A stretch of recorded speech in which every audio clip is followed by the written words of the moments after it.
ஆண்டவர் இயேசு கிறிஸ்துவில் என் பிரியமான சகோதர சகோதரிகளே, தவக்காலத்தின் பக்தி முயற்சிகளிலெல்லாம் மிகச்சிறப்பான இடத்தை பெறுவது நாம் பங்கு பெறுகின்ற இந்த சிலுவை பாதை. அன்பின் பாதை, சீடர்களின் வாழ்க்கை பாதை, தியாக பாதை. நமக்காக தம் இன்னுயிரை கையளித்த நம் ஆண்டவருக்கு நாம் காட்டுகின்ற நன்றி பாதை. பாவிகளாயிருக்கிற நாம் ஒவ்வொருவரும் தொடங்குகின்ற மனமாற்ற பாதை. இந்த சிலுவை பாதையில் பங்கெடுத்து அதன் முக்கியமான நோக்கமாகிய மனம் மாறி தூய வாழ்வு வாழ நாம் எல்லாரும் தூண்ட பெறுவோமாக. உங்கள் அனைவரையும் மீண்டுமாக இவ்வழிபாட்டுக்கு வரவேற்கிறேன். சிலுவை பாதையில் பங்கெடுக்கின்ற ஒவ்வொருவரும் தங்கள் கடந்த கால பாவங்களை நினைத்து மனம் வருந்தி அழ வேண்டும், வாழ்க்கையை மாற்ற வேண்டும். எனவே இந்த மனமாற்ற பாடலை பாடி பல்லவியை நீங்கள் எல்லாரும் பாட நாம் சிலுவை பாதையை தொடங்குவோம். மன்றாடி புலம்புகின்றோம், இயேசுவை மன்னிக்க வேண்டுகின்றோம். பாடுங்கள். மன்றாடி புலம்புகின்றோம், இயேசுவை மன்னிக்க வேண்டுகின்றோம். மீண்டும். மன்றாடி புலம்புகின்றோம், இயேசுவை மன்னிக்க வேண்டுகின்றோம். அன்பான தேவன் வழி மறந்தோம், அன்றாட வாழ்வில் பாவங்கள் புரிந்தோம். மன்றாடி புலம்புகின்றோம், இயேசுவை மன்னிக்க வேண்டுகின்றோம்.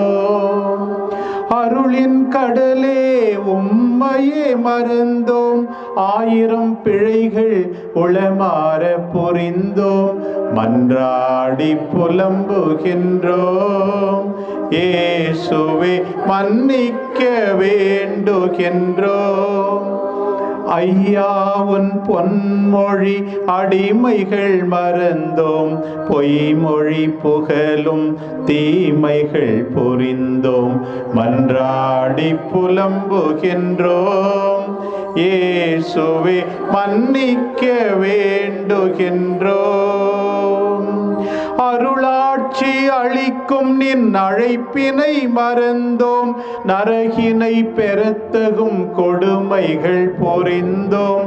மன்றாடி புலம்புகின்றோம், இயேசுவை மன்னிக்க வேண்டுகின்றோம். ஈடில்லா உமது பாடுகள் மறந்தோம், இயன்ற வரையில் கேடுகள் புரிந்தோம். மன்றாடி புலம்புகின்றோம், இயேசுவை மன்னிக்க வேண்டுகின்றோம். மனித சிறுமையால் இறைவனை மறந்தோம், மன்னித்து அருள்கென வேண்டுதல் புரிந்தோம்.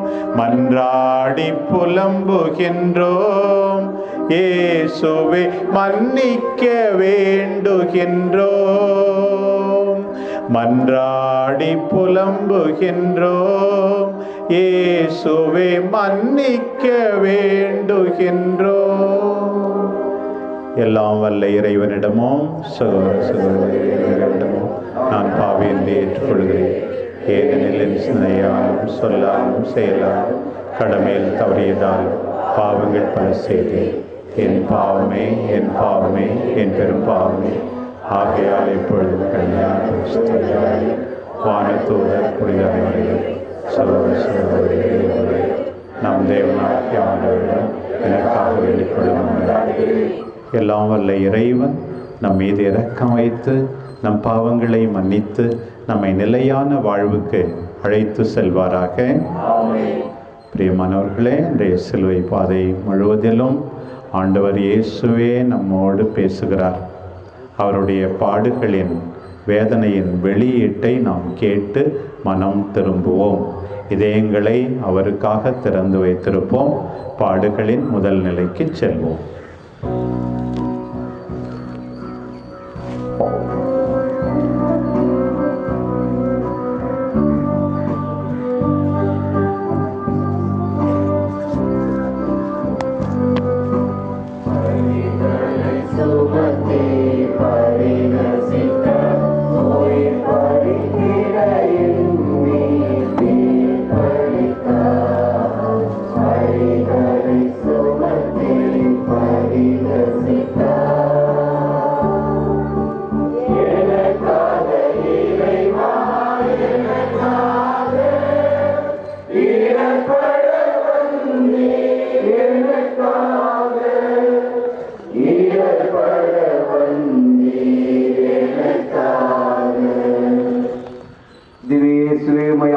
வணங்கி உமக்கு நன்றி என்ற ஸ்தோத்திரம் செய்கின்றோம். முதல் நிலை, இயேசுவை சிலுவை மரணத்துக்கு தீர்ப்பிடுகின்றனர். நீதிமானாகிய நான் பாவிகளால் தீர்ப்பிடப்படுகிறேன். என்னிடத்தில் பாவம் உண்டென்று உங்களில் யார் நிரூபிக்க முடியும் என்று நான் சவால் விட்டபோது சும்மா இருந்தவர்கள் இப்போது என் மீது பொய் குற்றம் சுமத்துகின்றார்கள். தந்தையாகிய கடவுளை நிந்தனை செய்தேனாம். அவருக்கு பிரியமானதையே செய்து அவருடைய அன்புடைய மகனாக நான் வாழ்ந்ததுதானே உண்மை. மக்கள் சீரழிய நான் காரணமாயிருந்தேனாம். ஆயனில்லா ஆடுகள் போல இருந்த அவர்கள் மீது மனமிறங்கி போதித்து சென்ற இடமெல்லாம் நன்மையே செய்து கொண்டு சென்றதுதானே உண்மை. பிலாத்துவுக்கோ பதவி பித்து, என்னிடம் குற்றம் எதுவும் காணவில்லை என்று அவன் சொல்லி என்ன பயன்?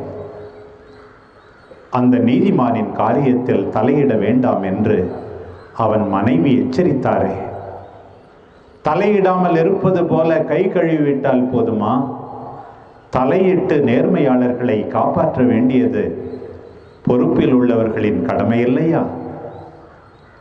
அநியாயமாக குற்றம் சாட்டப்படும் போது என்னை அப்பட்டமாக புரிந்து கொள்பவர்களை தானே தேடுகிறேன். நீதி மறுக்கப்படும் போது, உண்மை சாகடிக்கப்படும் போது நீ மௌனம் காக்காதே. அரைகுறை முயற்சி மட்டும் செய்யாதே. ஆதரவற்றோருக்காக பரிந்து பேசு. அப்போதுதான் நீ என்னுடைய உண்மையான சீடர்.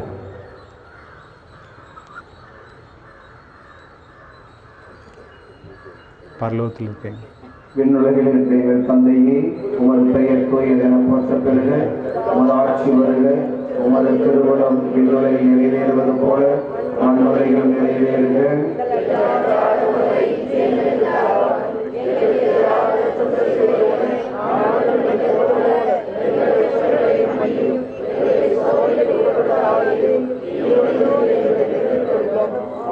எங்கள் பேரில் தயவாயிரும் சுவாமி, எங்கள் பேரில் தயவாயிரும்.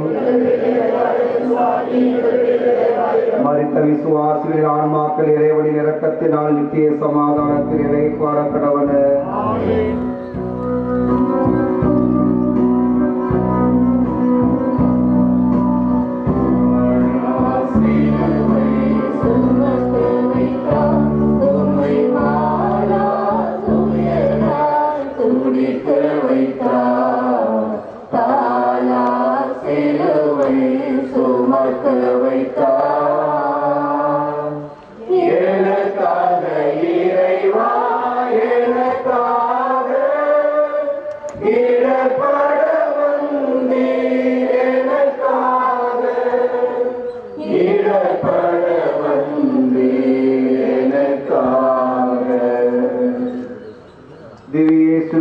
ஆராதித்து வணங்கி உமக்கு நன்றி என்ற ஸ்தோத்திரம் செய்கின்றோம். இரண்டாம் நிலை, இயேசுவின் தோளில் பாரமான சிலுவையை சுமத்துகிறார்கள். கள்வனை போல் என்னை பிடித்தார்கள், கசையால் அடித்தார்கள், முள்முடி சூடினார்கள், ஏளனம் செய்தார்கள், போதாதென்று சிலுவையையும் சுமத்துகின்றார்கள். வேறு வழியில்லாமல் தான் நான் சிலுவை சுமக்கிறேன் என்று நினைக்கின்றாயா? முன்தினம் மாலை யாரை தேடுகிறீர்கள் என்று படை வீரர்களை கேட்டேன். நாசரேத்தோர் இயேசுவை என்று அவர்கள் பதில் சொன்னார்கள். நான் தான் அவர் என்ற அச்சமில்லாமல் நான் கூறிய போது அவர்கள் பின்வாங்கி தரையில் விழுந்தார்களே. நான் நினைத்திருந்தால் தப்பி இருந்திருக்க கூடாதா?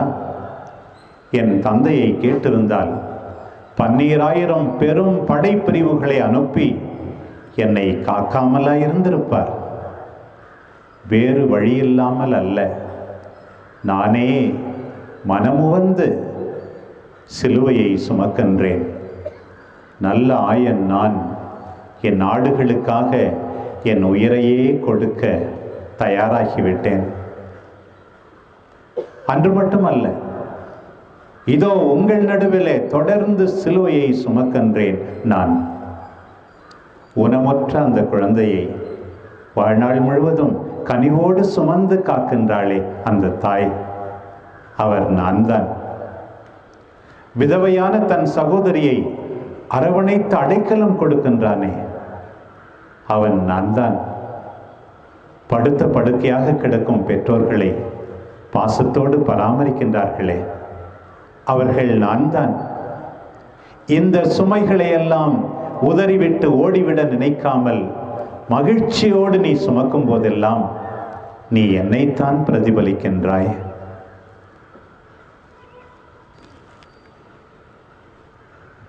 அருள் நிறைந்த மரியே வாழ்க, ஆண்டவர் உம்முடனே, பெண்களுக்குள் ஆசி பெற்றவர் நீரே. உம்முடைய திருவயிற்றின் கனியாகிய இயேசுவும் ஆசி பெற்றவரே.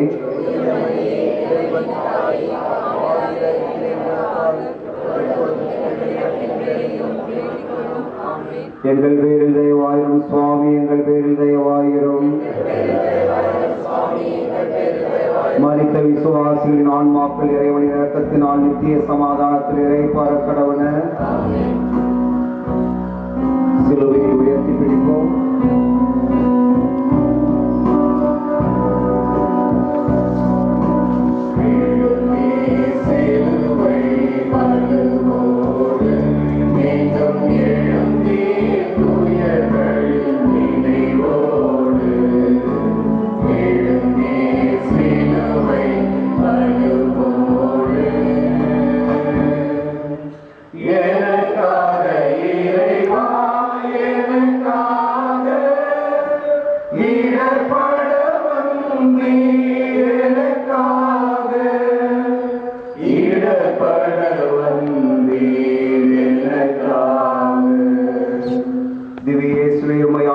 வணங்கி உமக்கு நன்றியறிந்த ஸ்தோத்திரம் செய்கின்றோம்.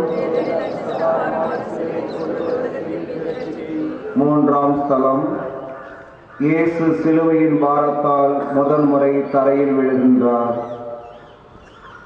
கல்வாரியை நோக்கி கால்கடுக்க நடந்து செல்லுகின்றேன்.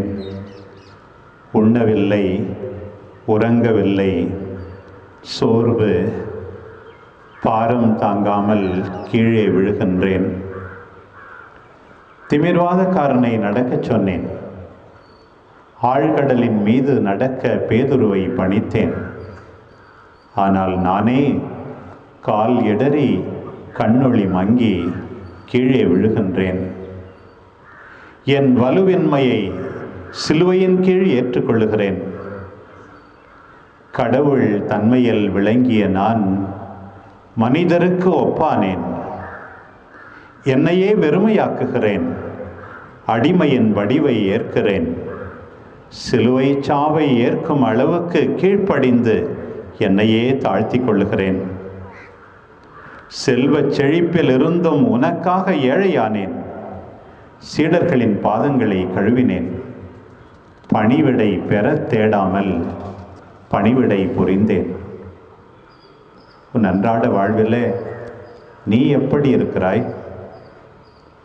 உன் கடவுளாகிய ஆண்டவர் முன் தாழ்ச்சியோடு நடக்க வேண்டும் என்று உனக்கு தெரியாதா? செருக்குற்று வாழ்ந்தால் நிச்சயம் சிதறடிக்கப்படுவாய் என்பதை மறந்து விடாதே. பெற்றுக்கொள்ளாதது எது உன்னிடத்தில் உள்ளது? ஏன் வீண் பெருமை அடிக்கிறாய்?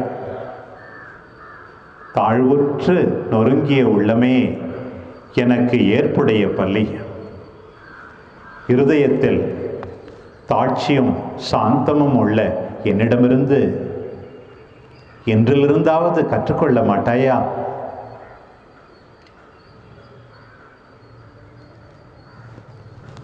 விண்ணுலகில் இருக்கிற எங்கள் தந்தையே, உமது பெயர் தூயதென போற்றப்படுக. உமது ஆட்சி வருக. உமது திருவுளம் விண்ணுலகில் நிறைவேறுவது போல மண்ணுலகிலும் நிறைவேறுக.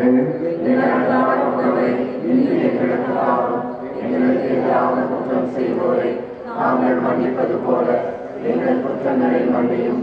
எங்களை சோதனைக்கு உட்படுத்தாதேயும், தீமையிலிருந்து எங்களை விடுவித்தருளும். எங்கள் பேரில் தயவாயிரும் சுவாமி, எங்கள் பேரில் தயவாயிரும். மரித்த விசுவாசிகளின் ஆன்மாக்கள் இறைவனின் இரக்கத்தினால் நித்திய சமாதானத்தில் இழைப்பார கடவன.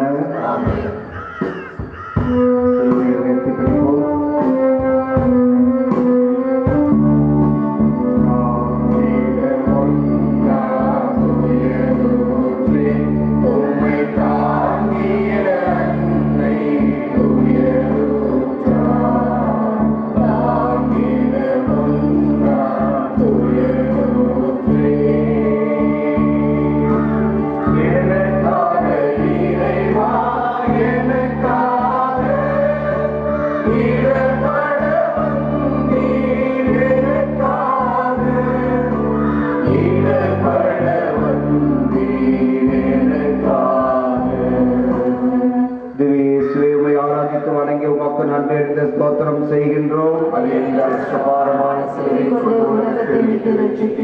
நான்காம் ஸ்தலம், இயேசு தன் தாயை சந்திக்கின்றார். நானும் என் தாயும் சந்திக்கின்றோம். இந்த நேரத்தில் நாங்கள் பேசிக்கொண்டதாக எதுவும் எழுதப்படவில்லை. பேசிக்கொள்ள என்ன இருக்கிறது? எங்கள் கண்கள் கண்ணீரில் மறைந்து துயரத்தில் சந்திக்கின்றன. நடந்ததையெல்லாம் என் தாய் பார்த்தார்கள். சிலுவையில் அறையும், சிலுவையில் அறையும் என்று இரக்கமில்லாமல் மக்கள் கோஷமிட்டது அவர் நெஞ்சை பிளந்தது. இவன் வேண்டாம், பரபாசை வேண்டும் என்று மக்கள் என்னை உதாசீனப்படுத்தி ஒதுக்கி தள்ளியது அவர் உள்ளத்தை உலுக்கியது. முள்முடி சூட்டி என்னை பிரம்பால் அடித்தபோது, கூரிய இரும்பு குண்டுகள் நிறைந்த சாட்டையால் என் சதைகளை கிழித்தபோது அவர் இதயமும் கிழிந்தது. மகனே, ஏன் எங்களுக்கு இவ்வாறு செய்து விட்டாய்? ஆலயத்தில் அன்று கேட்ட அதே கேள்வியை என் தாய் கேட்காமல் கேட்கின்றார். அம்மா, நான் என் தந்தையின் அலுவலில் ஈடுபட்டுள்ளேனே தெரியவில்லையா? 12 வயது பாலகனாய் அன்று அளித்த பதிலை நானும் சொல்லாமல் சொல்கின்றேன். அன்று என் தாய்க்கு நான் அளித்த பதில் புரியாமல் இருந்திருக்கலாம். ஆனால் இன்று புரிந்து கொள்கிறார். அது மட்டுமல்ல, அந்த தந்தையின் அலுவலில் இறுதி வரை ஈடுபட வேண்டும் மகனே, அதற்கு உறுதுணையாக நான் நிற்பேன் என்று என்னை பின்தொடர்கின்றார் என் அன்பு தாய், வீரத்தாய். என்னை உதரத்தில் தாங்குமன் உள்ளத்தில் தாங்கியவராயிற்றே. நாள்தோறும் ஜெபித்து இறை வார்த்தையை கேட்டு தியானித்து நல்லது செய்தவராயிற்றே. தாயும் மகனுமாக வாழ்ந்த எங்கள் வாழ்க்கை முறைதானே உங்கள் எல்லாருக்கும் பாடம். இந்த நவநாகரிக உலகில் நடப்பதுதான் என்ன? வாழ்நாள் முழுவதும் பிள்ளைகளுக்காகவே உழைத்து ஓடாய் தேய்ந்த பெற்றோர்கள் அதே பிள்ளைகளாலேயே கைவிடப்பட்டு தெருக்களிலே பிச்சை எடுப்பதை கண்கூடாய் காண்பதில்லையா? உன் தாய் தந்தையரை போற்று, அப்போதுதான் நீ நீடூழி வாழ்வாய் என்று நான் வாக்களித்திருக்க உன் பெற்றோரை எப்படி நடத்துகிறாய்? இன்னொரு பக்கம் தங்கள் சுயநலத்துக்காக குழந்தைகளே வேண்டாம் என்பவர்களும் குழந்தைகளை தவறாக பயன்படுத்துவோரும் இன்றைக்கு இல்லையா? பெற்றோரை மதித்து வாழ்கின்ற பிள்ளைகளாக, பிள்ளைகளுக்காக தியாக வாழ்க்கை வாழ்கின்ற பெற்றோராக நீங்கள் இருக்கும்போதுதான் நீங்கள் என்னுடைய சீடர்கள், என்னை பின்பற்றுபவர்கள் என்பதை மறந்து விடாதீர்கள். அருள் நிறைந்த மரியே வாழ்க, ஆண்டவர் உம்முடனே, பெண்களுக்குள் ஆசி பெற்றவர் நீரே, உம்முடைய திருவயிற்றின் கனி ஆகிய இயேசுவும் ஆசி பெற்றவரே. தூய மரியே, இறைவனின் தாயே, பாவிகளாயிருக்கிற எங்களுக்காக இப்பொழுதும் எங்கள் இறப்பின் வேளையிலும் வேண்டிக் கொள்ளும். ஆமென். எங்கள் பேரில் தயவாயிரும் சுவாமி, எங்கள் பேரில் தயவாயிரும். எங்கள் பேரில் தயவாயிரும் சுவாமி, எங்கள் பேரில் தயவாயிரும். மரித்த விசுவாசிகளின் ஆன்மாக்கள் இறைவனின் இரக்கத்தினால் நித்திய சமாதானத்தில் இளைப்பாற கடவன. ஆமென்.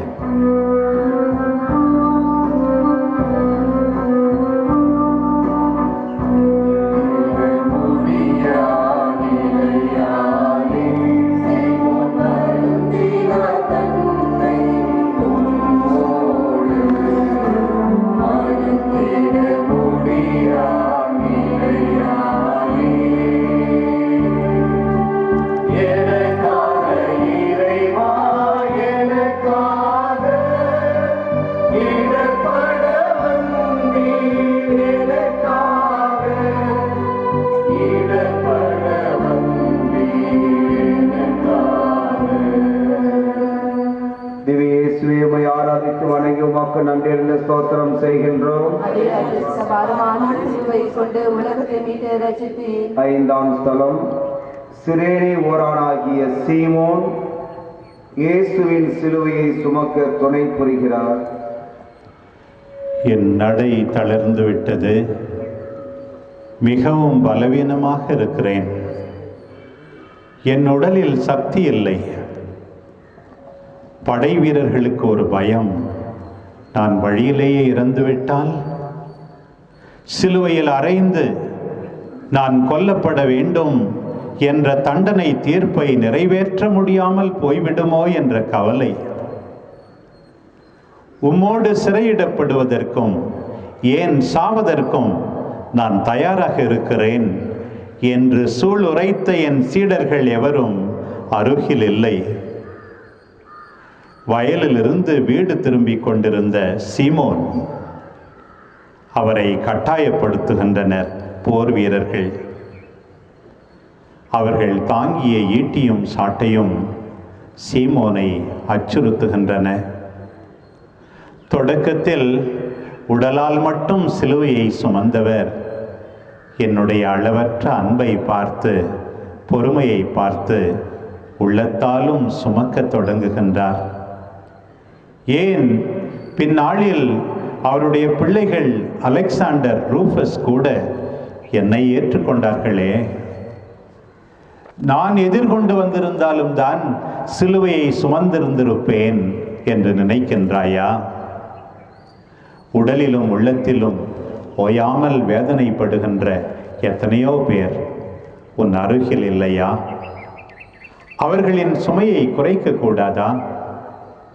பள்ளிக்கு செல்லுகின்றாய், தொழிற்சாலையில் அல்லது அலுவலகத்தில் வேலை பார்க்கின்றாய் என்பதற்காக வீட்டு வேலைகள் அத்தனையும் அந்த தாய் மட்டும்தான் சுமக்க வேண்டுமா? வேலையின்மையால், தவறாக புரிந்து கொள்ளப்படுவதால் உள்ளமுடைந்து நிற்கின்றானே அந்த இளைஞன், அவனுக்கு நீ ஏதாவது செய்யக்கூடாதா? உடல் நலமின்றி வீட்டுக்கும் மருத்துவமனைக்குமாக அலைந்து கொண்டிருக்கிறாரே அந்த உறவினர், அவரை சந்தித்து நலம் விசாரித்து ஆறுதல் அளிக்க கூடாதா? மனித நேயத்தோடு மற்றவர்களின் சுமைகளை குறைக்க நீ ஏதாவது செய்யும் போதெல்லாம் சீமோனை போல என் தோளின் சுமையை மட்டுமன்றி உள்ளத்து சுமையையும் தான் சேர்ந்து சுமக்கின்றாய் என்பதை மறந்துவிடாதே. விண்ணுலகில் இருக்கிற எங்கள் தந்தையே, உமது பெயர் தூயதென போற்றப் பெறுக. உமது ஆட்சி வருக.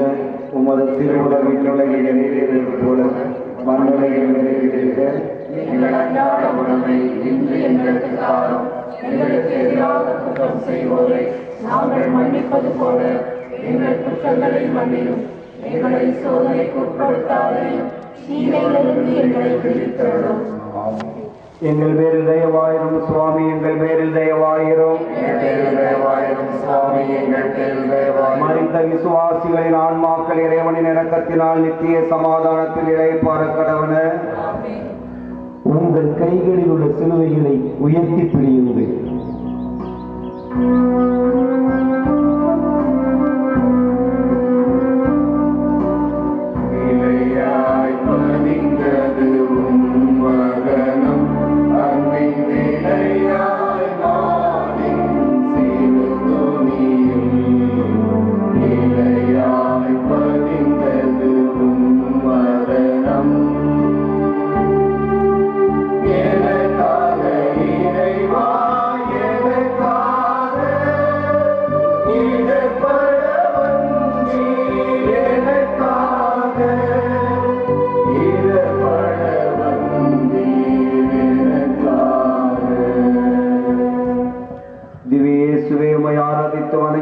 நன்றிருந்த ஸ்தோத்திரம் செய்கின்றோம்.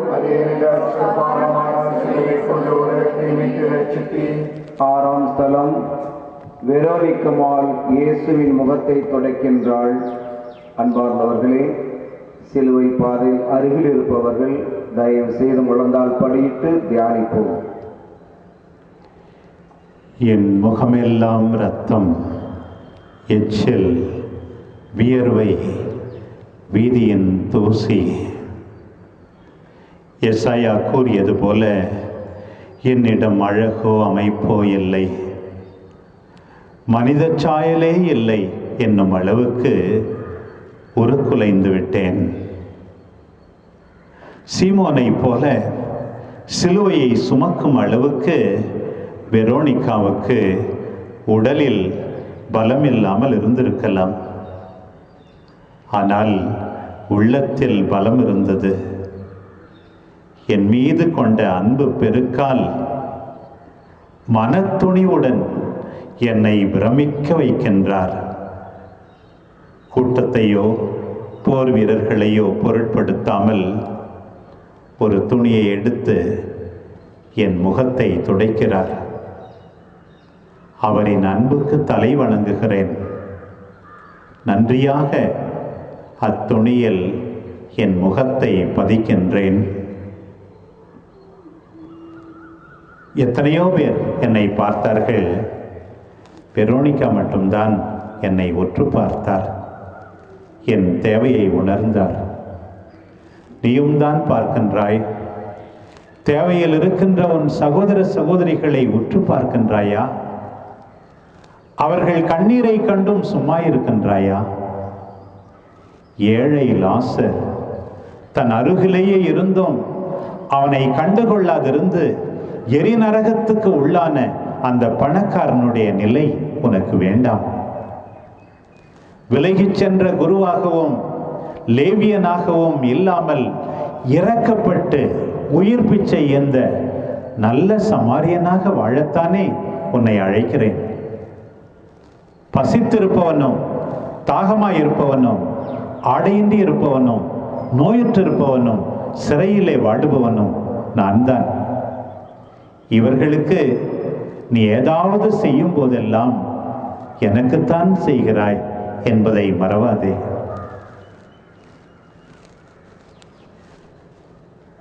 விண்ணுலகில் இருக்கிற எங்கள் தந்தையே, உமது பெயர் தூயதென போற்றப் பெறுக. உமது ஆட்சி வருக. உமது திருவுளம் விண்ணுலகில் நிறைவேறுவது போல மண்ணுலகில் நிறைவேறுக. எங்கள் அன்றாட உணவை இன்று எங்களுக்கு தாரும். எங்களுக்கு எதிராக குற்றம் செய்வோரை நாங்கள் மன்னிப்பது போல எங்கள் குற்றங்களை மன்னியும். எங்களை சோதனைக்கு உட்படுத்தாதையும் தீமையிலிருந்து எங்களை விடுவித்தருளும். எங்கள் பேரில் தயவாயிரும் சுவாமி, எங்கள் பேரில் தயவாயிரும். மரித்த விசுவாசிகளின் ஆன்மாக்கள் இறைவனின் இரக்கத்தினால் நித்திய சமாதானத்தில் இளைப்பாற கடவுள. உங்கள் கைகளில் உள்ள சிலுவைகளை நன்கு உயர்த்தி பிடியுங்கள்.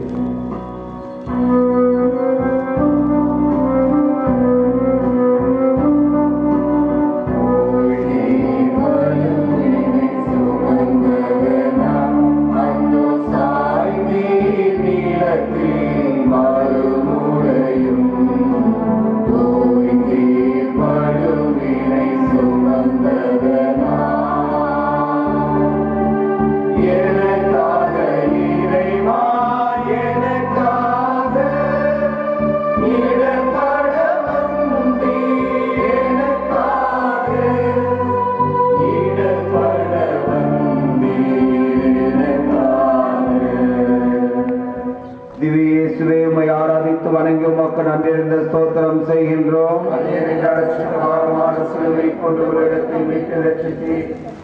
ஏழாம் ஸ்தலம். இயேசு இரண்டாம் முறை தரையில் விடுகின்றார். இதோ மீண்டும் மண்ணிலே புதைகின்றேன் நான். சிலுவையின் பழுவும் படை வீரர்களின் சாட்டை அடியும் என்னை கீழே வீழ்த்துகின்றன. எதற்கு இந்த வீண் தொல்லை? இது உமக்கு நேரக்கூடாது என்று எனக்கு அறிவுரை சொன்ன பேதுருவின் வேண்டுகோளை ஏற்று சிலுவையை சுமக்காமலே இருந்திருக்கலாமே என்று நினைக்கின்றாயா? பல முறை சிலுவையின் கீழ் விழ நேரிடும் என்று தெரிந்தும் தான் சிலுவையை சுமந்தேன். இருந்தாலும் மீண்டும் எழுந்து தொடர்கின்றேன்.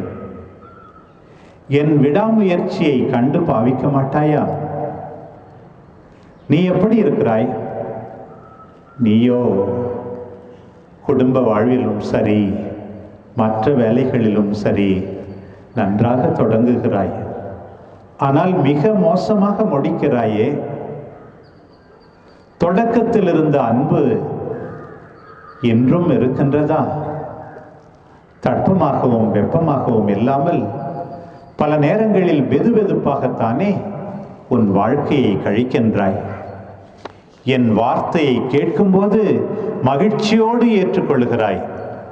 ஆனால் வேறற்றவனாய், வேறற்றவளாய் சோதனை காலத்தில் நம்பிக்கையை இழந்து விடுகின்றாயே. வாழ்வின் கவலை, செல்வம், இன்பங்களால் நெருக்கப்பட்டு முதிர்ச்சி அடையாமலே மடிந்து போகின்றாயே. நிலை வாழ்வு தரும் வார்த்தைகள் என்னிடம்தானே உள்ளன என்று உணரப் போகின்றாயா? அல்லது உமது வார்த்தைகளை பின்பற்றுவது கடினம் என்று முணுமுணுத்துக் கொண்டே உன் வாழ்நாட்களை கழிக்கப் போகின்றாயா? அன்பொழுக உன்னை கூர்ந்து நோக்குகின்றேன். என்னை பின்பற்ற மாட்டாயா? இறுதி வரை நிலைத்து நின்று வெற்றி பெற மாட்டாயா? அருள் நிறைந்த மரியே வாழ்க, ஆண்டவர் உம்முடனே, பெண்களுக்குள் ஆசி பெற்றவர் நீரே. உம்முடைய திருவயிற்றின் கனியாகிய இயேசுவும் ஆசி பெற்றவரே. புனித மரியே, இறைவனின் தாயே, பாவிகளாய் இருக்கிற எங்களுக்காக இப்பொழுதும் எங்கள் இறப்பின் வேளையிலும் வேண்டிக் கொள்ளும். ஆமென். எங்கள் பேரில் தயவாயிரும் சுவாமி, எங்கள் பேரில் தயவாயிரும். மரித்த விசுவாசிகளின் ஆன்மாக்கள் இறைவனின் இரக்கத்தினால் நித்திய சமாதானத்தில் இளைப்பாற கடவுளே. ஆமென். உங்கள் கைகளில் உள்ள சிலுவைகளை உயர்த்தி பிடித்து பாடுவோம்.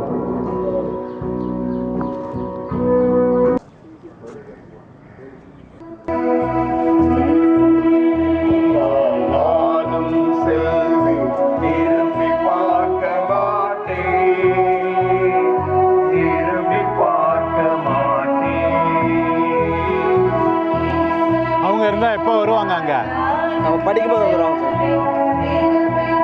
Okay okay.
8ஆம் ஸ்தலம்.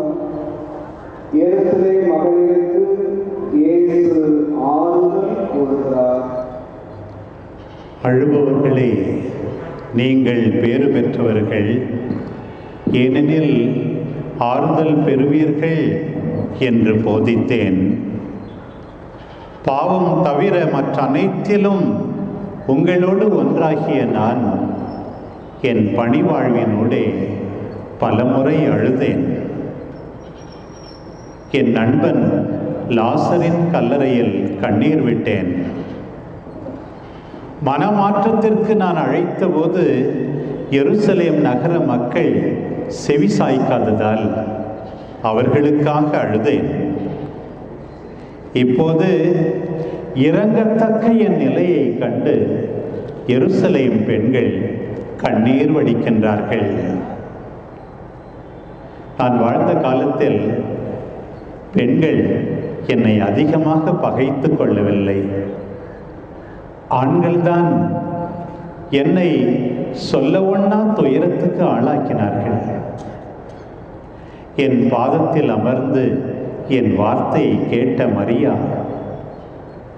நீர் மெசியா, உயிருள்ள கடவுளின் மகன் என்று எனக்கு சாட்சியம் பகர்ந்த அவருடைய சகோதரி மார்த்தா, விலையுயர்ந்த நறுமண தைலத்தால் அபிஷேகம் செய்த பாவி பெண், 2 செப்பு காசுகளையும் கொடுத்து என்னால் பாராட்டப்பட்ட விதவை பெண், நான் செய்ததெல்லாம் அவர் எனக்கு சொன்னார் என்று எனக்கு சாட்சியம் பகர்ந்த சமாரிய பெண், அம்மா உன் விசுவாசம் பெரிது என்று என்னால் பாராட்டப்பட்ட கனானேய பெண்,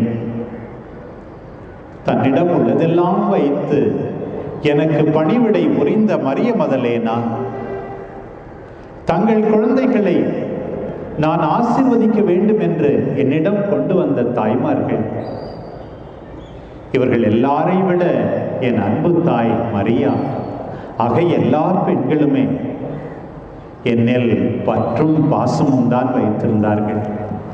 ஏன் அந்த நீதிமானின் காரியத்தில் தலையிட வேண்டாம் என்று பிலாத்துவின் மனைவி கூட எனக்காக பரிந்து பேசினாரே. இன்றைக்கும் கூட அதே பெண்கள் தான் தாயாய், சகோதரியாய், மனைவியாய், மருமகளாய் பலரால் கைவிடப்பட்டு கண்ணீர் வடித்துக் கொண்டே இருக்கிறார்கள். அவர்களின் கண்ணீரை துடைக்க நீ ஏதாவது செய்யக்கூடாதா? பெண்கள் இல்லாமல் குடும்பம் இல்லை, பெண்கள் இல்லாமல் சமூகம் இல்லை, திருச்சபை இல்லை. தாய்மையை போற்றி பெண்களை மதிக்கும் போது, பெண் குழந்தைகளை பாசத்தோடு வளர்க்கும் போதுதான் நீ என்னுடைய உண்மையான சீடர் என்பதை மறந்துவிடாதே.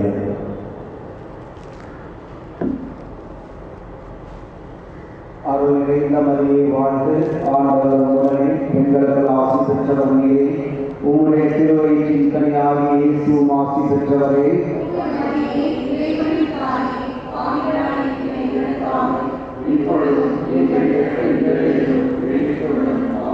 எங்கள் வேலையை வாழ்ந்த சுவாமி, எங்கள் வேலையை வாழ்கிறோம்.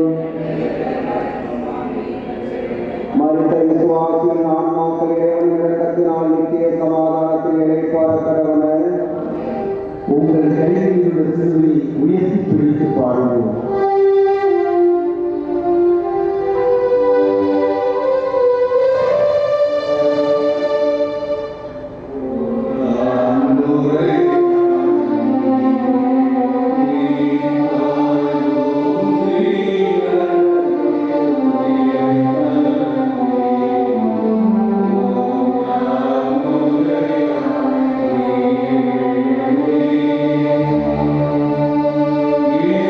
Yeah.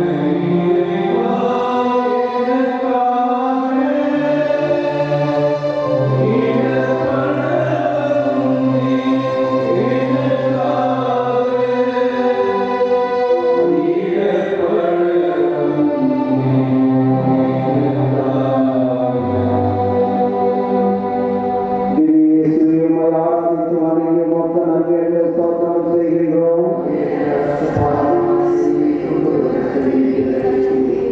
9ஆம் ஸ்தலம். இயேசு 3ஆம் முறை கீழே விழுகின்றார். நேற்று மாலை சீடர்களோடு உணவு உண்டேன். தூக்கமின்மை, வாதை, ஓயாமல் சோர்வு. என்னால் பேசவும் முடியவில்லை. என் உயிர் ஊசலாடுகின்றது. மீண்டும் மண்ணோடு மண்ணாக தரையிலே நான். என் ஆன்மா சாவுக்கு ஏதுவான வருத்தம் இருக்கிறது. என்னோடு தங்கி விழித்திருந்து ஜெபியுங்கள் என்று என் சீடர்களை கேட்டுக்கொண்டேன். அவர்களோ ஜெபிக்கவில்லை, தூங்கிவிட்டார்கள். நீ ஜெபிக்கவில்லை என்றால் நீ மட்டுமல்ல, உன்னை சார்ந்தவர்களும் விழ நேரிடும் என்பதை மறந்துவிடாதே. நானோ என்றால் விடியற்காலையில் கருக்கலாய் இருக்கும் போதே எழுந்து ஜெபித்தேன். பகலெல்லாம் நற்செய்தி அறிவித்தேன். பேய்களை ஓட்டினேன், நோயாளிகளை குணப்படுத்தினேன். மாலையானதும் தனிமையானதோர் இடத்துக்கு சென்றேன், ஜெபித்தேன். சில நாட்களில் இரவு முழுவதும் ஜெபத்திலே கழித்தேன். ஜெபிக்க கற்று தாரும் என்று கேட்ட என் சீடர்களுக்கு தாட்சியோடும் விடாமுயற்சியோடும் ஜெபிக்க நான் கற்றுக் கொடுத்தேன். ஜெத்செமனி தோட்டத்திலே ஜெபித்தேன். கைபாசின் வீட்டிலே ஜெபித்தேன். சிலுவையில் தொங்கிக் கொண்டிருந்த போது ஜெபித்தேன். ஜெபம் மட்டும் முக்கியம் என்று நான் கருதவில்லை என்றால் இவ்வளவு நேரம் செலவழித்திருந்திருக்க மாட்டேன். நீ ஜெபிக்கின்றாயா? வேலை வேலை என்று ஓயாமல் அலைகின்ற நீ வாழ்வதற்கும் இருப்பதற்கும் இயங்குவதற்கும் காரணமான என்னோடு நாள்தோறும் நேரம் செலவழிப்பதுண்டா? ஆறுதல் அளிக்கின்ற, உன் வாழ்க்கைக்கு அர்த்தத்தை கொடுக்கின்ற என் வல்லமையுள்ள வார்த்தைகளை நீ நாள்தோறும் வாசிப்பதுண்டா? திரைப்படங்களுக்கும் மொபைல் போனில் பேசுவதற்கும் நண்பர்களோடு பொழுதுபோக்குவதற்கும் சளைக்காமல் நேரம் செலவழிக்கின்ற நீ இறை வார்த்தைக்கும் திருப்பலிக்கும் திருவழிபாட்டு கொண்டாட்டங்களுக்கும் எவ்வளவு நேரம் செலவழிக்கின்றாய்? ஜெபமின்றி ஜெயம் இல்லை. எல்லா சக்தியும் வல்லமையும் ஜெபத்திலிருந்துதான் புறப்படுகிறது என்பதை மறந்து விடாதே.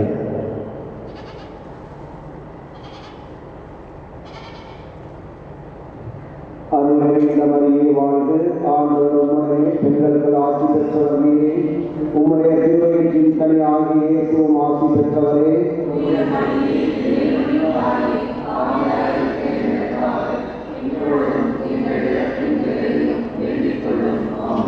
எங்கள் வேறு தயவாயிரும் சுவாமி, எங்கள் வேறு தயவாயிரும்.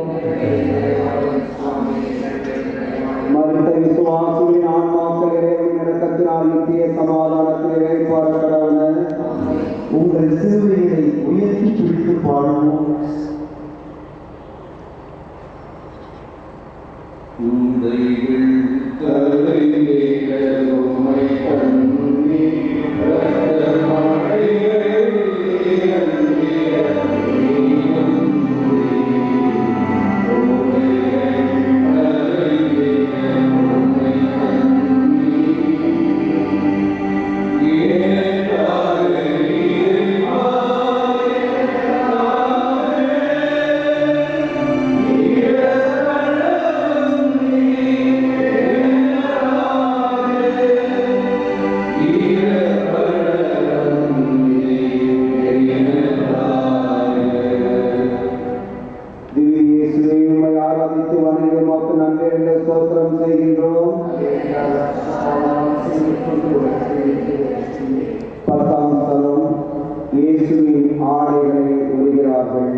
கல்வாரியை நெருங்க நெருங்க அடுக்கடுக்காக அவமானம், துன்பத்திற்கு மேல் துன்பம், உடலோடு இரத்த காயங்களோடு ஒட்டியிருந்த என் ஆடையை பலவந்தமாக உரிக்கிறார்கள்.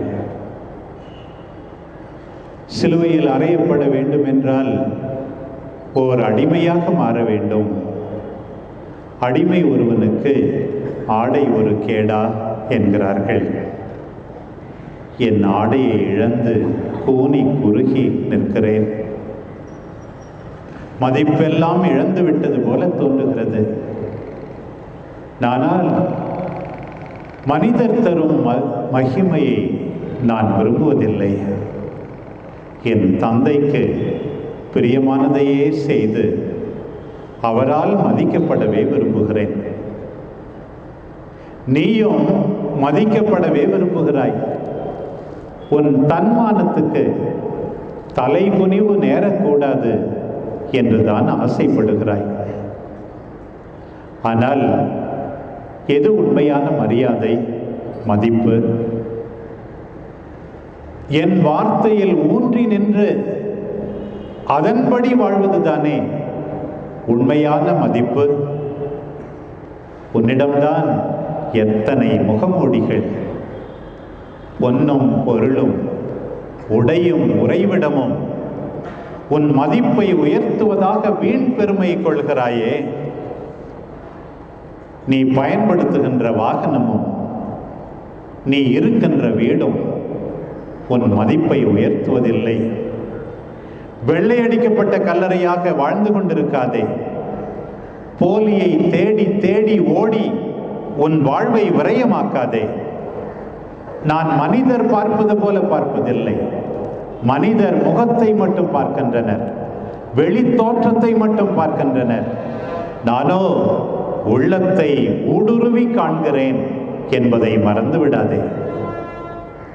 நாள்தோறும் என் வார்த்தையை வாசித்து தியானித்து இறை வேண்டல் செய்து என் மதிப்பீடுகளில் ஊன்றி நிற்கும் போதுதான் நீ உண்மையாகவே மதிப்புக்குரியவர் என்பதை மறந்து விடாதே. உலகம் எல்லாவற்றையும் நீ ஆதாயமாக்கி கொண்டாலும் உன் ஆன்மாவை இழந்துவிட்டால் என்ன பயன்? என் அன்புதான் நிரந்தரம், என் மதிப்பீடுகள் தான் நிரந்தரம் என்பதை மறந்து விடாதே.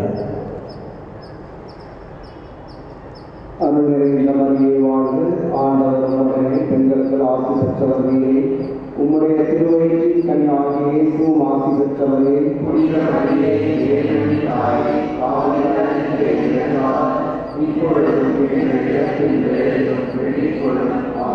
எங்கள் வேறு தயவாயிரம் சுவாமி, எங்கள் வேறு தயவாயிரம். மனித விசுவாசின் ஆன்மாக்கள் இறைவன் இரக்கத்தினால் நித்திய சமாதானத்தில் இறைப்பார்கள். உங்கள் கையில் இந்த சிறுவையை உயர்த்தி பிடியுங்கள்.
தொட்டில் இல்லை.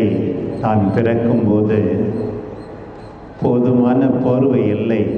நான் குளிரில் நடுங்கிய போது. ஆனால் சிலுவை படுக்கை எனக்காக விரிக்கப்பட்டு விட்டது. மரத்தில் ஆணி அறைந்திருக்கிறேன் என் தந்தை சூசையுடன். ஆனால் என் மீதே ஆணி அடிப்பார்கள் என்று நினைத்தும் பார்க்கவில்லை. அணைத்திட நீட்டிய என் கரங்களை பாவ ஆணி கொண்டு சிலுவையோடு பொருத்துகின்றீர்களா? உலகின் ஒளி நான் என்றேன், உணரா குருடர்கள் ஈட்டியால் குத்துகின்றீர்களா? நான் பாவம் எதுவும் செய்யவில்லை. என்னை பழித்துரைத்த போது எதிர்த்து பழிக்கவில்லை. என்னை சிலுவையில் அறைந்தவர்களையும் பொறுமையோடு பார்க்கின்றேன், அன்போடு மன்னிக்கின்றேன். உங்கள் பகைவர்களுக்கு அன்பு செய்யுங்கள், உங்களுக்கு தீமை செய்பவர்களுக்கு நன்மை செய்யுங்கள் என்று போதித்ததை நான் வாழ்ந்து காட்டுகிறேன். என் முன்மாதிரியை நீ பின்பற்ற மாட்டாயா? பொறுமையின்றி எரிச்சல் அடைந்து எத்தனையோ பேரின் நிம்மதியை கெடுத்தால் நீ என்னுடைய சீடரா? பழிக்கு பழி வாங்குபவர்கள் என்னுடைய சீடராக இருக்க முடியாது. நீ மற்றவரை மனமாற மன்னிக்காத போது என் வானக தந்தையிடம் எப்படி மன்னிப்பு வேண்ட முடியும்? உன் சகோதர சகோதரிகளோடு நீ மனத்தாங்கலாக இருக்கும்போது நீ செய்கின்ற ஜெபம், நீ செலுத்துகின்ற பலி எனக்கு ஏற்புடையதாவதில்லையே. உன்னையும் நாள்தோறும் மன்னித்துக் கொண்டே இருக்கிறேன். அதே மன்னிப்பை தயங்காமல் தாராளமாக உன் குடும்பத்தாருக்கு, உறவுகளுக்கு, நண்பர்களுக்கு வழங்க மாட்டாயா? சிலுவையில் அறையப்பட்ட போதும் பொறுமை காத்த என்னை பின்பற்றி எல்லாரையும் மனமாற மன்னிக்கும் போதுதான் உண்மையாகவே நீ என்னை பின்பற்றுகிறாய் என்பதை மறந்து விடாதே.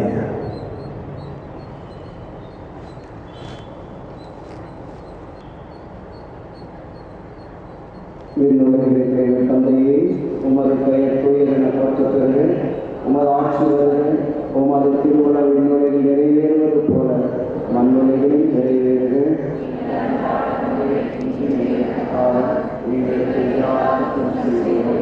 நாங்கள் மன்னிப்பது போல எங்கள் குற்றங்களை நம்பி எங்களை சோதனைக்குட்படுத்தாதே, தீயோடிலிருந்து எங்களை எங்கள் பேரில் தயவாயிரும் சுவாமி, எங்கள் பேரில் தயவாயிரும்.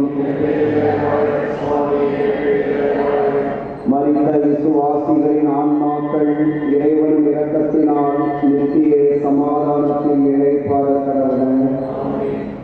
உங்கள் கைகளில் உள்ள சிலுவைகளை உயர்த்தி பிடியுங்கள்.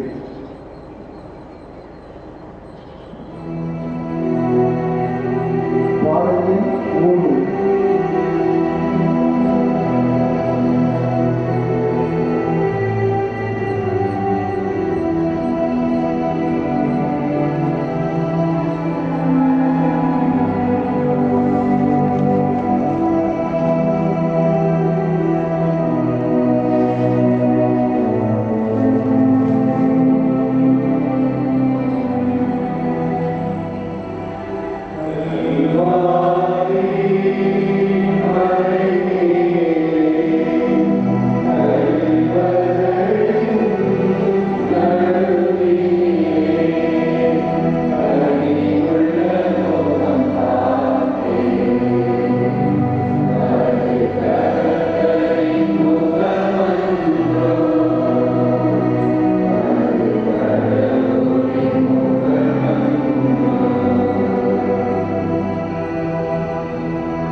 12ஆம் ஸ்தலம்.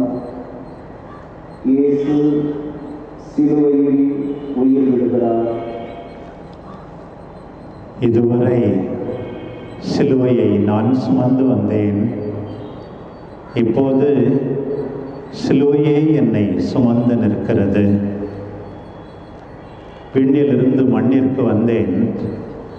மண்ணில் உள்ளோர் வேண்டாம் என்று என்னை விண்ணுக்கே துரத்த விண்ணிற்கும் மண்ணிற்கும் இடையே தொங்கி பலியாகின்றேன், பாலமாகின்றேன்.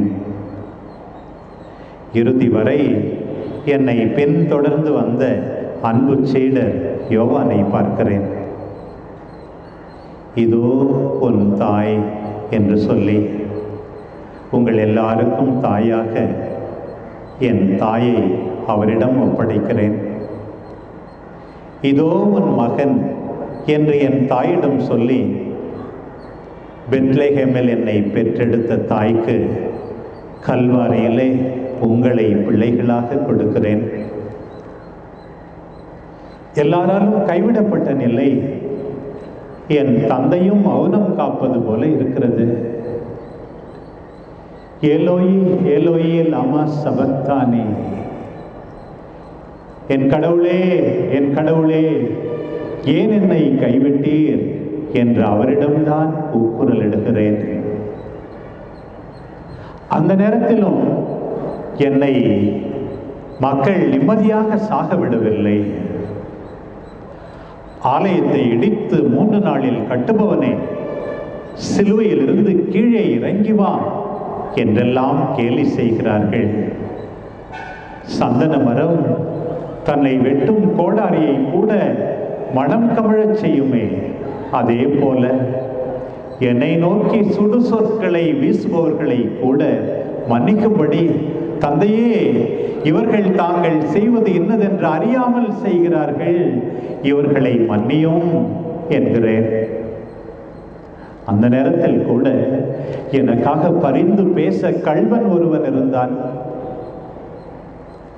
நாம் செய்ததற்கேற்ற தண்டனையை நாம் அனுபவிக்கிறோம், இவரே நீதிமான், ஒரு குற்றமும் செய்யவில்லை என்று சொன்னார். தன்னை நினைவு கூறும்படி வேண்டினார். இன்றே என்னோடு வான் வீட்டில் இருப்பாய் என்று சொல்லி மன்னிப்பு கேட்கின்ற அத்தனை பாவிக்கும் நிச்சயம் எதிர்காலம் உண்டு என்று அவனை ஏற்றுக்கொள்கிறேன். உங்கள் எல்லாரும் மேலும் ஏக்கமாயிருக்கிறேன் என்பதை காட்ட தாகமாயிருக்கிறது என்றேன். தந்தை என்னிடம் கொடுத்த பணியை செய்து முடித்த நிறைவில் எல்லாம் நிறைவேறிற்று என்றேன். கடைசியாக, தந்தையே உமது கரங்களில் என் ஆவியை ஒப்படைக்கிறேன் என்று சொல்லி தந்தையின் விருப்பத்தை நிறைவேற்ற உன் மீது கொண்ட அன்பினால் என் உயிரை சிலுவையிலே கையளிக்கிறேன். என்னை மறந்து விடுவாயா? என்னை நேசிக்கின்றாயா? கல்வாரி காட்சியை கண்ட பின்னும் தொடர்ந்து கல் நெஞ்சோடு தான் இருப்பாயா? என்னை நேசிக்காமல் இருப்பாயா? உம்மை நேசிக்கின்றேன் நான், உம்மை நேசிக்கின்றேன் நான். கல்வாரி காட்சியை கண்ட பின்னும் நேசியாமல் இருப்பேனோ என்று எல்லாரும் பதில் பாடுவோம். உம்மை நேசிக்கின்றேன் நான், உம்மை நேசிக்கின்றேன் நான். கல்வாரி காட்சியை கண்ட பின்னும் நேசியாமல் இருப்பேனோ? கல்வாரி காட்சியை கண்ட பின்னும் நேசியாமல் இருப்பேனோ?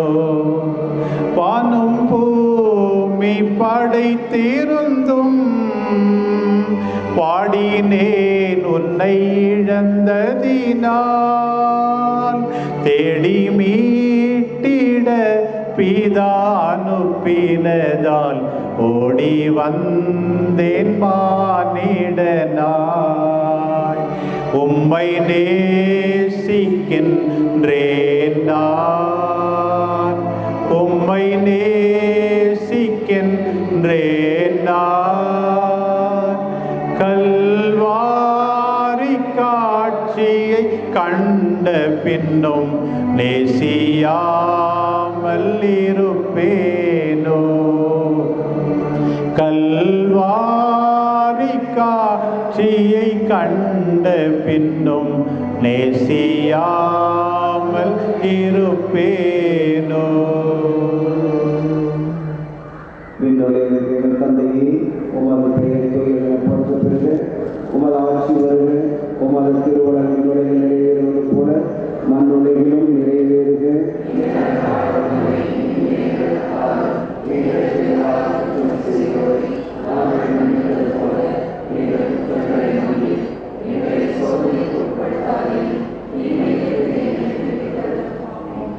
எங்கள் பேரில் தயவாயிரும் சுவாமி, எங்கள் பேரில் தயவாயிரும். மரித்த விசுவாசிகளின் ஆன்மாக்கள் இறைவனின் இரக்கத்தினால் நித்திய சமாதானத்தில் இளைப்பாற கடவுள. உங்கள் கைகளில் உள்ள சிலுவைகளை நன்கு உயர்த்தி பிடித்து பாடுங்கள்.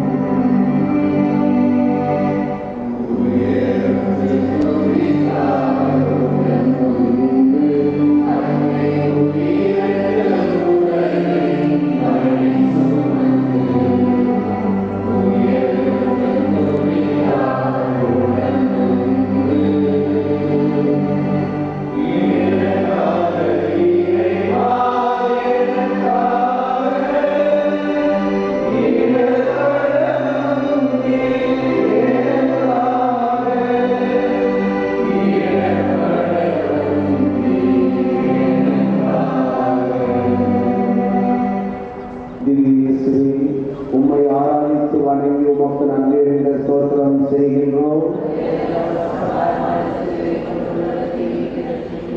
13ஆம் ஸ்தலம். இயேசுவின் உடலை தாயின் மடியில் வைக்கின்றார்கள்.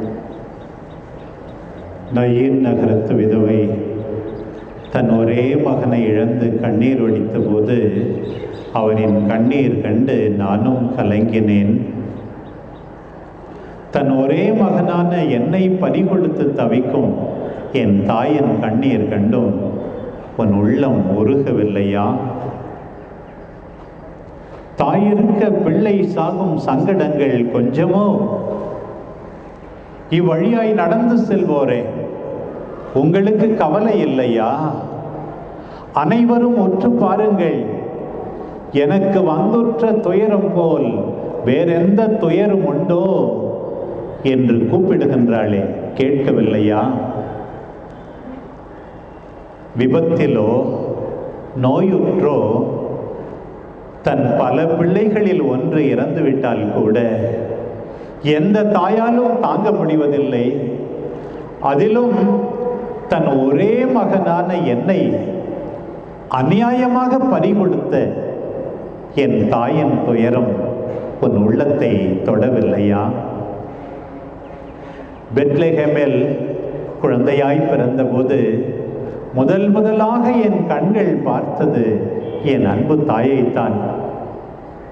இதோ கல்வாரியில் கடைசியாக நான் பார்ப்பதும் என் தாயைத்தான். 12 வயது பாலகனாய் பாஸ்கா விழா கொண்டாட என் தாயோடு எருசலேமுக்கு சென்றேன். இப்போது என்னுடைய கடைசி பாஸ்கா நானே பலிப்பொருளாக இருப்பேன் என்று அந்த தாய் நினைத்திருப்பாரா? பெத்லெஹேமில் என்னை பெற்றெடுத்த தாய்தான் இப்போது உங்களையும் பெற்றெடுத்திருக்கின்றார். எத்தனை நினைவுகள் அவர் நெஞ்சிலே அலைமோதுகின்றன. உன்னிடமிருந்து மெசியா பிறப்பார் என்று கபிரியேல் தூதர் அறிவித்தாரே, அந்த நினைவு. ஆண்டவரின் வாக்கு நிறைவேறும் என்று நம்பியவர் பேறு பெற்றவரே என்று எலிசபெத் அம்மாள் உரைத்தாரே, அந்த நினைவு. என் ஆன்மா ஆண்டவரை ஏத்தி போற்றுகின்றது என்று நன்றி கீதம் பாடினாரே, அந்த நினைவு உம் இதயத்தையும் ஒரு வாழ் ஊடுருவும் என்று சிமையோன் முன்னறிவித்தாரே, அந்த நினைவு ஆலயத்தில் நான் காணாமல் போய்விட்ட போது அதிர்ந்து போய்விட்டாரே, அந்த நினைவு கானா ஊரிலே நான் தண்ணீரை திராட்சரசமாக்கிய போது சிலிர்த்து போய்விட்டாரே, அந்த நினைவு நான் உண்ணவில்லை உறங்கவில்லை என்று மக்கள் பேசிக்கொண்ட போது என்னை அக்கறையோடு தேடி வந்தாரே, அந்த நினைவு.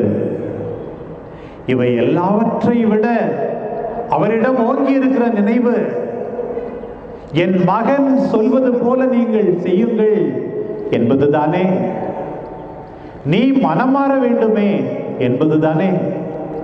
இன்றைக்கும் கூட எத்தனையோ இடங்களில் அந்த தாயின் திருவுருவம் கண்ணீர் வடிப்பதாக சொல்லுகிறார்களே, தன்னுடைய காட்சிகளிலெல்லாம் மனம் மாறுங்கள், என் மகனின் போதனைப்படி நடங்கள் என்று தானே அந்த தாய் சொல்லுகிறார்கள். உன்னுடைய மனமாற்றம் தான் என் தாய்க்கு நீ அளிக்கும் ஆறுதல், உன்னுடைய மனமாற்றம் தான் என் தாய்க்கு நீ உகந்த பிள்ளையாக மாற்றும் என்பதை மறந்து விடாதே.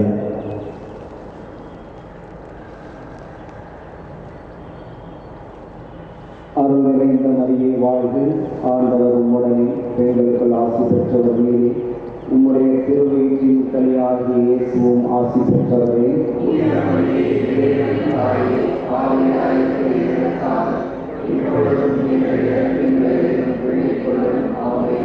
எங்கள் வேறு தயவாயும் சுவாமி, எங்கள் வேறு தயவாயும் மரித்த விசுவாசிகளின் ஆன்மாக்கள் இறைவனின் இரக்கத்தினால் நித்திய சமாதானத்தில் இறைப்பார கடவனர். உங்கள் கைகளில் உள்ள சிலுவைகளை நன்கு உயர்த்தி பிடித்து பாடவும்.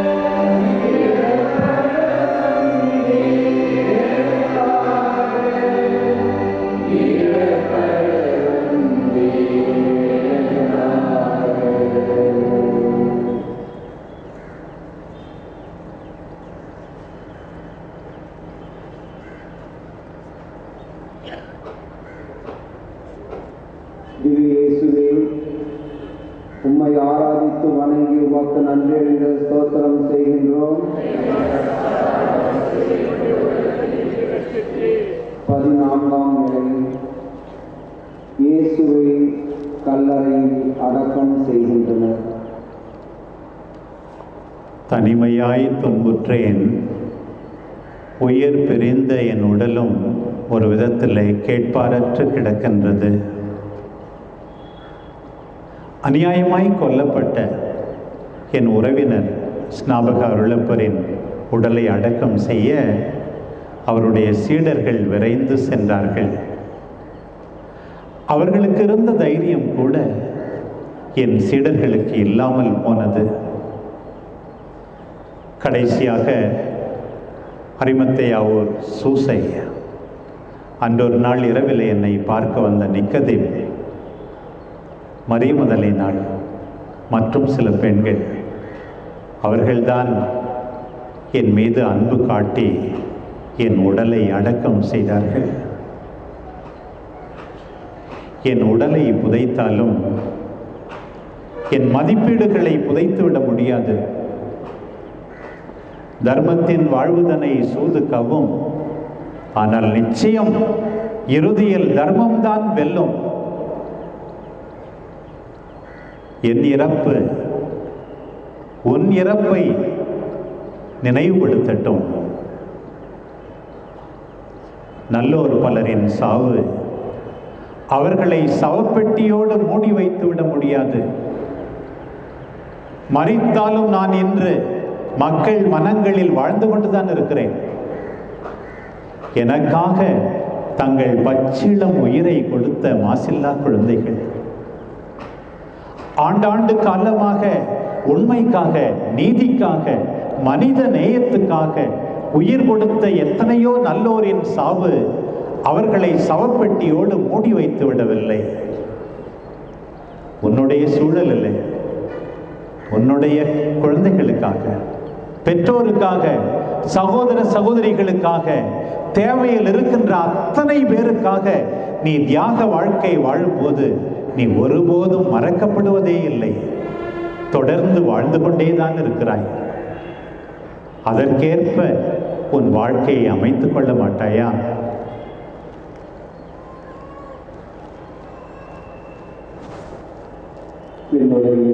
தந்தையே, உமது பெயர் போற்றப்படுகிறது. ஆட்சி வருக. உமது